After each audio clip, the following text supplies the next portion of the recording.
O surgimento do Estado de Israel é um processo complexo e profundamente ligado a eventos históricos e políticos dos séculos XIX e XX. Para entender como Israel se tornou um Estado, é necessário explorar a sequência de eventos que levou à sua criação em 1948. Tudo começa com a desintegração do Império Otomano após a Primeira Guerra Mundial.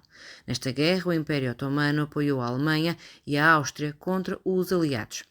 Ora, na tentativa de enfraquecer o Império Otomano, os aliados incentivaram revoltas dentro das fronteiras dos territórios sob domínio otomano. Eles, os aliados, prometeram autonomia e independência às populações que se rebelassem contra Constantinopla, a capital do Império Otomano.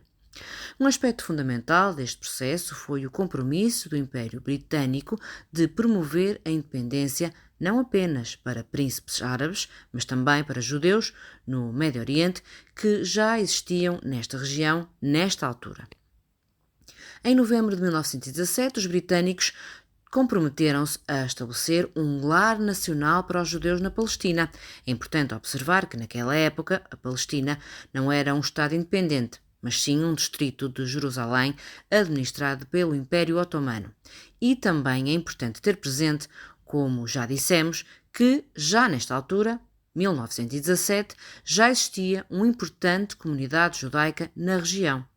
A promessa britânica levou efetivamente à divisão do distrito de Jerusalém, ou, se preferirem, da Palestina, em duas partes, uma para judeus e outra para árabes. Só para terem uma ideia da complexidade deste assunto, já tinha havido uma presença judaica na região no passado, o antigo reino de Israel e Judá.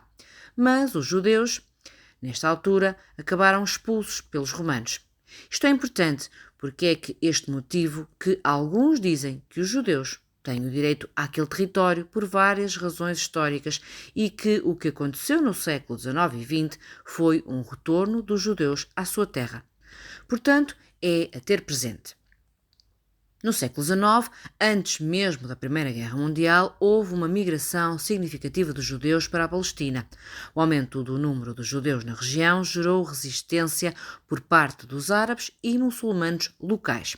Durante a Primeira Guerra Mundial, a administração da Palestina passou para as mãos do Império Britânico.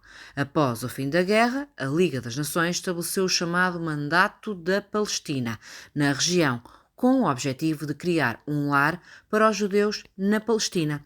Antes da Segunda Guerra Mundial, quase 500.000 de judeus já viviam na Palestina. A tragédia do Holocausto nazi e o antissemitismo na Europa levaram muitos judeus a procurarem refúgio na Palestina. Em 1948, o Estado de Israel foi estabelecido e o número de judeus era já de cerca de 700.000. Em 1953, já ultrapassavam 1 milhão.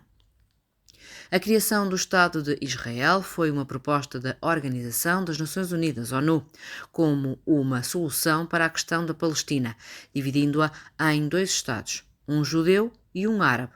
No entanto, os novos Estados árabes independentes na região, como o Egito, Jordânia ou Iraque e por aí fora, não aceitaram a criação de Israel. Em 15 de maio de 1948, os judeus na Palestina declararam o nascimento de Israel. Ora, o que a seguir aconteceu é conhecido. Os Estados árabes à volta atacaram todos de uma vez o recém-formado Estado de Israel com a intenção de os destruir. Não conseguiram, mas anexaram partes do território da Palestina. A Jordânia anexou a Cisjordânia, o Egito, a faixa de Gaza. A anexação da Cisjordânia pela Jordânia durou até à Guerra dos Seis Dias, em 1967, guerra em que Israel conquistou então toda a região durante este conflito e surpreendeu os vizinhos de tal forma que, na sequência, o Egito propôs a paz a Israel, acordo de paz que ainda hoje se mantém. Note-se que, na decorrência desta guerra, Israel passou a administrar todo o território da Palestina, com a agravante de, nesses territórios, existirem populações árabes que agora estão debaixo da administração de Israel, o que representou e representa hoje um problema sem solução.